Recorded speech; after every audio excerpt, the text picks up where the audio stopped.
గత 3-4 రోజులుగా మన నేషనల్ పోలీస్ అకాడమీ గురించి సర్దార్ వల్లభాయ్ పటేల్లో ట్రైనింగ్ తీసుకున్నటువంటి ఇద్దరు ఐపీఎస్ల యొక్క ఉదంతం అనేది మీడియా ఛానల్లో వార్తాపత్రికలో ప్రముఖంగా ప్రచురించబడ్డాయి. అయితే అసలు ముందు ఆ విషయాన్ని మనం ఈ 3-4 రోజుల్లో అంతకుముందు అసలు ఏం జరిగిందనే విషయాన్ని సోదాహరణంగా మనం ఒకసారి చూద్దాము. దాంట్లో వచ్చేసరికి అక్యూజ్డ్ ఎవరైతే మెయిన్గా ఆరోపణలు ఎదుర్కొన్న వ్యక్తి ఉదయ్ కృష్ణారెడ్డి. ఆయన ప్రకాశం జిల్లా సింగరాయకొండ వాస్తవ్యుడు. అయితే కానిస్టేబుల్గా చేసి కానిస్టేబుల్ నుంచి ఐపీఎస్ దాకా ఎదిగినటువంటి వ్యక్తి. ఇతను 2018లో తను చేస్తున్నటువంటి కానిస్టేబుల్ ఉద్యోగానికి రిజైన్ చేసి 2019లో ఫస్ట్ అటెంప్ట్ ఇచ్చాడు. అది ఫెయిల్యూర్ అయిన తర్వాత మళ్ళీ 2021లో ఆయన యొక్క రెండో అటెంప్ట్ ఇచ్చాడు. అది కూడా ఫెయిల్ అయిన తర్వాత నెక్స్ట్ జరిగినటువంటి మూడో అటెంప్ట్గా 2022లో ఆయన యొక్క మూడో అటెంప్ట్లో ఆయన 780 ర్యాంకు తెచ్చుకున్నాడు ఆల్ ఇండియా లెవెల్లో. తర్వాత ఇచ్చినటువంటి అటెంప్ట్లో ఏకంగా 350 ర్యాంక్ తెచ్చుకొని ఐపీఎస్గా సెలెక్ట్ అయ్యి నేషనల్ పోలీస్ అకాడమీలో ప్రజెంట్ ట్రైనీగా ఉన్నాడు 2024 నుంచి. అయితే ఇక్కడ బాధితురాలుగా ఉన్నటువంటి మహిళా ఐపీఎస్ కూడా ఇదే ట్రైనింగ్ అకాడమీలో ఇతనితో పాటు ఉదయ్ కృష్ణారెడ్డితో గత 18 నెలలుగా 15 నెలలుగా ఒకే ట్రైనింగ్ దగ్గర ఎన్పిఏ అకాడమీలోనే ట్రైనింగ్ పొందుతున్నారు. ఈమె గత 4 రోజుల క్రితము అత్తపూర్ పోలీస్ స్టేషన్కి వెళ్ళి ఇతను అభియోగాలు ఎదుర్కొన్నటువంటి ఉదయ్ కృష్ణారెడ్డి మీద అతను అనుచితంగా మిస్బిహేవ్ చేస్తూ దూషణలు చేస్తూ మీద థ్రెటన్ చేయటం, రూమ్లోకి లాక్కెళ్ళి లైంగిక వేధింపులకు గురి చేయటం, అదే కాకుండా వాళ్ళ హస్బెండ్కి రకరకాలైన మెసేజ్లు, ఈమె యొక్క ప్రైవేటు వీడియోలు కూడా వాళ్ళ హస్బెండ్కి పంపించారని చెప్పేసి ఆమె బాధితురాల ఆరోపణతో ఉదయ్ కృష్ణారెడ్డి మీద ఎఫ్ఐఆర్ అనేది మోపబడింది. ఎఫ్ఐఆర్ ప్రాథమిక దశలో నమోదు చేయబడింది. అయితే ఎన్పిఏ అకాడమీలో ఉన్నటువంటి ప్రివిలేజ్ కమిటీ ఈ మొత్తం విషయాన్ని పరిశీలించి సీసీ ఫుటేజ్ని పరిశీలించి ఉదయ్ కృష్ణారెడ్డి అభియోగాలు ఏవైతే అమ్మాయి బాధితురాలు చేసిందో అవి నిజమేనని నమ్మి అతన్ని ఎన్పిఏ నుంచి సస్పెండ్ చేశారు.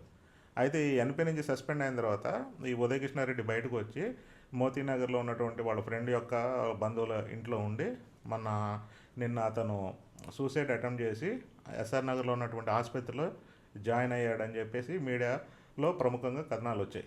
అయితే డాక్టరు అతనికి పరీక్షలు చేసి అతను ఏ విధమైన ఉన్నటువంటి సూసైడ్కి సంబంధించినటువంటి డ్రగ్స్ కానీ ఏమి తీసుకోలేదు, అతని బాడీలో ఏమి విష పదార్థాలు ఏమి లేవు, అతను అతిగా డ్రింక్ చేయడం వల్ల అపస్మారక స్థితిలో చేరాడు కాబట్టి వాళ్ళు ఆయన హాస్పిటల్లో అడ్మిట్ అయ్యే టైంకి అపస్మారక స్థితిలో ఉన్నాడు. మేము దానికి అనుగుణమైనటువంటి చికిత్స చేశాము.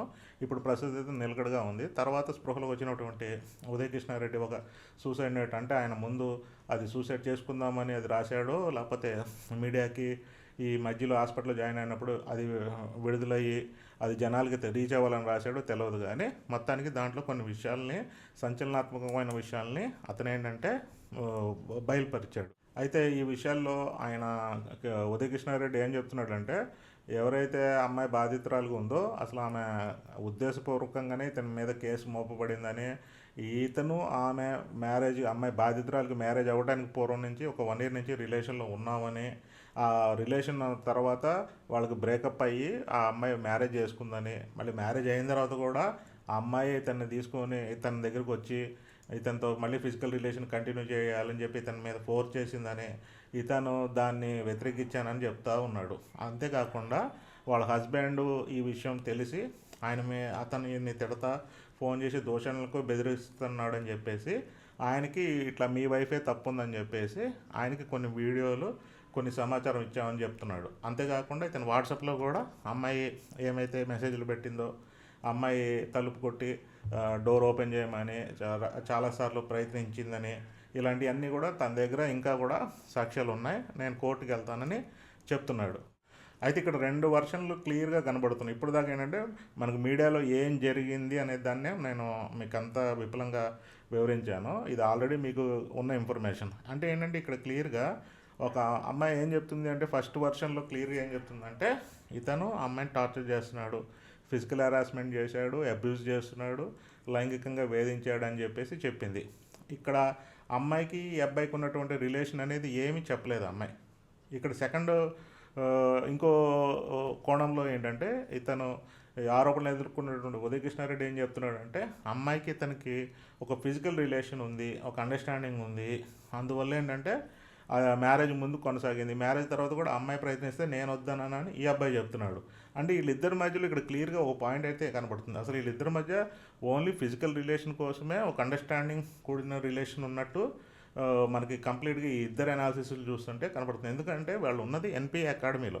ఎన్పిఏ అకాడమీలో అందరూ చదువుకున్నారు. వీళ్ళతో పాటు దగ్గర దగ్గర 100 నుంచి 150 మంది ఐపీఎస్లు ఉంటారు, ట్రైనింగ్ పొందుతూ ఉంటారు. అక్కడ అంతమంది ఉన్నప్పుడు వీళ్ళు ఈ అబ్బాయి వన్ సైడెడ్గా అమ్మాయి మీద అటాక్ చేయటం, ఫోర్స్ చేయటం అనేది జరిగిందని చెప్పడం కూడా మనం అంత నమ్మశక్యం కాని విషయం. అంటే ఇక్కడ ఏంటంటే రెండు వర్షన్లు ఏంటంటే ఒకళ్ళు ఇన్నోసెంట్గా ఉన్నాము, రెండో అతను వాళ్ళని ఇబ్బంది పెడుతున్నారు అన్నట్టే చెప్తున్నారు. కానీ ఇక్కడ ఏంటంటే క్లియర్గా మనకి అండర్స్టాండింగ్ ఆస్పెక్ట్ ఏంటంటే వీళ్ళకి ముందు అమ్మాయికి మ్యారేజ్ అవ్వడానికి ముందు వీళ్ళిద్దరు కలిసి ఒక రిలేషన్లో ఉన్నారు.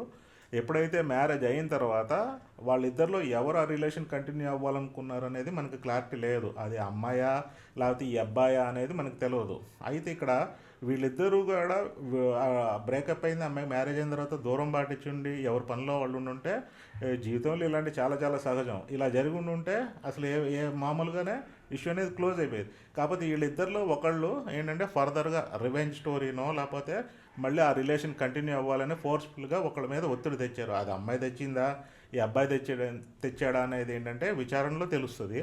కాకపోతే ఇక్కడ మెయిన్ పాయింట్ ఏంటంటే వీళ్ళు ఆల్ ఇండియా లెవెల్లో ఒక ప్రతిష్టాత్మకమైనటువంటి ఎగ్జామ్ రాసి దాంట్లో ఉత్తీర్ణత చెంది వీళ్ళకి చాలా ఇప్పుడు ఫర్ ఎగ్జాంపుల్ ఇలాంటి కండిషన్స్ ఉమెన్ ఎంపవర్మెంట్ మీద, ఉమెన్ హక్కుల మీద, చట్టం మీద వీళ్ళకి ఆల్రెడీ మెయిన్స్లో ఎగ్జామ్ జరుగుంటే ప్రిలిమినరీ లెవెల్లో కూడా వీళ్ళకి ఒక సిలబస్ ఉంటుంది. And at the same time మెయిన్స్లో ఎథిక్స్ అండ్ మోరల్ మీద కూడా వీళ్ళకి ఒక సర్టెన్ చాప్టర్ ఉంది. అంటే దాంట్లో ఇలాంటి కేస్ స్టడీస్ కానీ ప్రతిదీ కూడా చర్చిస్తారు, వీళ్ళు ప్రిపేర్ అవుతారు. ఈవెన్ ఇంటర్వ్యూ లెవెల్లో కూడా వీళ్ళు న్యూస్ పేపర్ అనాలిసిస్లో ఇంటర్వ్యూర్ అడిగే క్వశ్చన్లకి వీళ్ళు చెప్పే దగ్గర కూడా రకరకాలైన సమాధానం చెప్తారు. కానీ ప్రాక్టికాలిటీకి వచ్చేసరికి వీళ్ళు ఏంటంటే ఒక ఆర్డినరీ పర్సన్ లాగే బిహేవ్ చేశారు.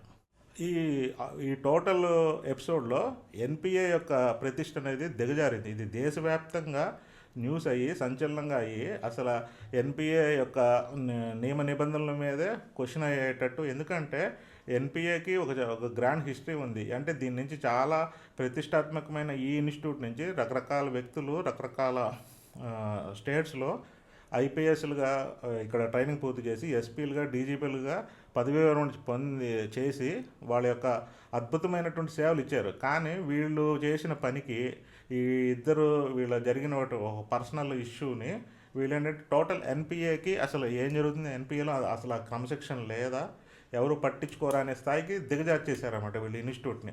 ఎన్పిఏ డైరెక్టర్ అనే అతను ఓన్లీ వీళ్ళ యొక్క కరికులంని డిజైన్ చేయడమే కాకుండా వీళ్ళకి క్రమశిక్షణ అనేది ఎలా ఉన్నది, ఇంకొకటి వీళ్ళు ఏంటంటే వసతి ఏర్పాట్లు కూడా నాకు అంటే పర్సనల్గా తెలుసు. ఎన్పిఏలో వాళ్ళ యొక్క వసతి ఎలా ఉంటుంది, వాళ్ళకిను మగవాళ్ళకి ఎలా ఉంటుంది అనేది నాకు తెలుసు. ఎందుకంటే రూములు పక్కనే ఉంటాయి. వాళ్ళ బిల్డింగ్ కూడా ఒకటే ఉంటుంది. వాళ్ళ రూమ్స్ ఏవైతే అలాట్ చేసిన రూమ్స్ వాళ్ళకి ఆడవాళ్ళందరూ వేరే బిల్డింగ్, మగవాళ్ళందరూ ఒక బిల్డింగ్ అన్నట్టు ఉండదు అనమాట. వీళ్ళు ఏంటంటే ఒక ఫ్లోర్లో ర్యాండమ్గా ఉంటారు. మగవాళ్ళు పక్కన రూమ్లోనే ఆడవాళ్ళు అలా ఉంటుంది. కానీ వీళ్ళకి సపరేట్ బిల్డింగ్, సపరేట్ ఒక డివైడెండ్ అన్నట్టు ఉండదు. ఎందుకంటే వీళ్ళు ఇంత మెచ్యూర్డ్గా ఉన్నారు, ఒక ఏజ్కి వచ్చారు, వీళ్ళు ఒక అడ్మినిస్ట్రేటివ్ సర్వీస్లో ఉండి వాళ్ళకి ఏంటంటే వాళ్ళకి ఒక ఫ్రీడమ్ ఇచ్చింది. అది ఎన్పిఏ నియమ నిబంధనలు కానీ వాటిలో ఏంటంటే విడిగా పెట్టలేదు. కానీ వీళ్ళు ఏం చేశారంటే దాన్ని ఏంటంటే మిస్యూజ్ చేసుకున్నారు. సో దీనివల్ల ఏం జరిగిందంటే టోటల్ ఎన్పిఏ ప్రతిష్ట దిగజారినప్పుడు మనకు మనకున్నటువంటి ప్రజెంట్ డైరెక్టర్ అని ఆయన సుజిత్ పాండే గారు మన ఈ జూలై 1 మంత్ బిగినింగ్లోనే వచ్చారు, ఛార్జ్ తీసుకున్నారు. అంతకుముందు అమిత్ గార్గ్ ఆయన డైరెక్టర్గా పనిచేశారు. ఎవరు చేసినా కూడా మనకేంటంటే ఇది ఒక మాయన మచ్చలాగా ఎన్పిఏ మీద పడిపోయింది. అంటే కొన్ని రోజుల తర్వాత మర్చిపోవచ్చు. కానీ వీళ్ళకి ఏంటంటే ఒక గుణపాఠం అయితే నేర్పింది. వీళ్ళకి ఇచ్చినటువంటి అతి క్లోజ్నెస్ అనేది వాళ్ళకి ఏంటంటే అండర్స్టాండింగ్తో ఉండి స్నేహబంధంతో మంచి ఒక అండర్స్టాండింగ్తో ఒకళ్ళనొకళ్ళు ఓవర్కమ్ చేసుకునేటట్టు ఉండాలి. ఎందుకంటే ఈ ఎన్పిఏ ట్రైనింగ్ అనేది వీళ్ళకి ఏంటంటే ఏదో ఒక ఎగ్జామ్ పెట్టి చేసేది కాదు. వీళ్ళకి ఫిజికల్గా కూడా చాలా కొత్త విషయాలు నేర్పుతారన్నమాట. ఒక స్విమ్మింగ్ కానీ, వీళ్ళు గెరిల్లా ఫైట్ ఆస్పెక్ట్స్ కానీ, ఫైరింగ్ కానీ రకరకాల శిక్షణలు ఉంటాయి. వీళ్ళు ఏంటంటే ఆడమగ అనే భేదం లేకుండా అందరూ కలిసి ఒకళ్ళనొకళ్ళు సపోర్ట్ చేసుకొని ఈ 18 monthsలో మూవ్ అవుతారు.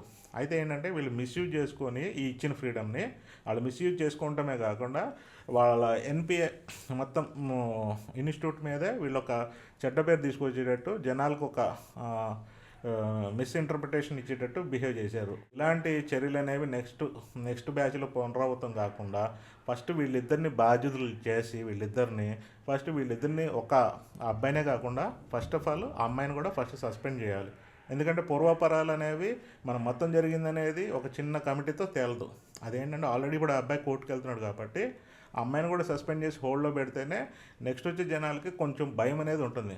లేకపోతే ఏమవుతుందంటే ఇలాంటి విషయాలు ఇంకా ఇంకా పెద్ద పెద్ద పెద్ద సంఖ్యలో కూడా రేపు నమోదైనా ఈవెన్ ఇక్కడే కాదు ఐఏఎస్ ట్రైనింగ్లో కూడా ఇంకో చాట జరిగినా కూడా మనం ఆశ్చర్యపోక్కర్లేదు.